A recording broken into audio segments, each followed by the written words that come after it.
Hey Tappers, I'm going to share with you a story. It's a personal story, and it's one I've never shared before. But before I do, what I'm hoping is that after you hear my story, you will comment in the comment section on this video and share one of your stories. We're coming up on fall enrollment for our clinical certified EFT practitioner training. I always get nostalgic this time of year because it reminds me of how much my life has changed since I learned clinical EFT. I would love to receive the stories from your life of how EFT has assisted you. They don't have to be big and grandiose, and they don't have to be detailed, but I would love to hear something and to be able to share it with all of my coworkers at EFT Universe, including Dawson Church. So if you're comfortable, please share one or many of your stories of how EFT has assisted you in your life below in the comments. Here's my story.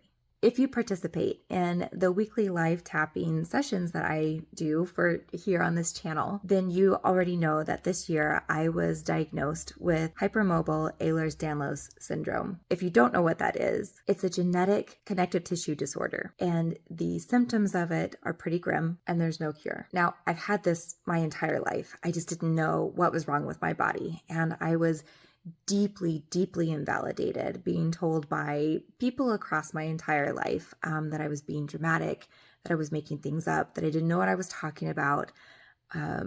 Really hurtful, harmful things to hear. So when I received this diagnosis, it was relieving in a lot of ways and deeply overwhelming in others. One such moment where I felt everything was when my doctor gave me my note to go get my handicap parking placard. Most people in my life don't even know that I have this. I was told it would take weeks to get it, so when I went to the DMV to turn it in, I thought, okay, well, I can deal with all of the emotions that are attached to this when it comes in the mail. I handed the person there my slip from my doctor.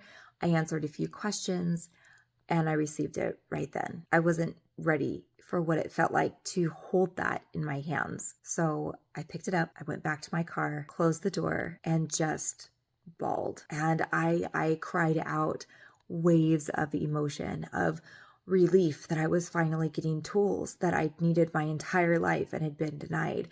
I was crying out guilt because I thought, but there are other people who have this placard where their disabilities are so much more apparent than mine. And I don't know that it's fair for me to use this. Is it okay for me to take up this space? I worried about the judgment from others. I had fears that people were going to yell at me. You don't look sick. What are you doing in that spot? So many things all at once. It was way too much to process. I felt like I had this teeny tiny hole in which everything was trying to come out, and it was huge emotions in my body. So as I was sobbing, I just started to tap. And immediately I felt like this huge floodgate opened. I went from this tiny little trickle of emotion being able to get out to where just this huge relief just started flowing through me. And I still had all of those emotions, but it started to feel relieving for them to be released. There's still so many things that I'm going through and processing what my life is and how to translate that to other people. But because I have this tool set of EFT, I'm adapting and I'm succeeding, and it's not overwhelming me and that's it. I still have moments of overwhelm, but I know what to do about them, and I'm able to assist myself and continue. For the first time in my life, I know what's happening and I have tools to be able to help myself through it. Okay. Before I cry anymore, it's your turn. I look forward to reading your stories and sharing them with everyone else. I'll see you soon.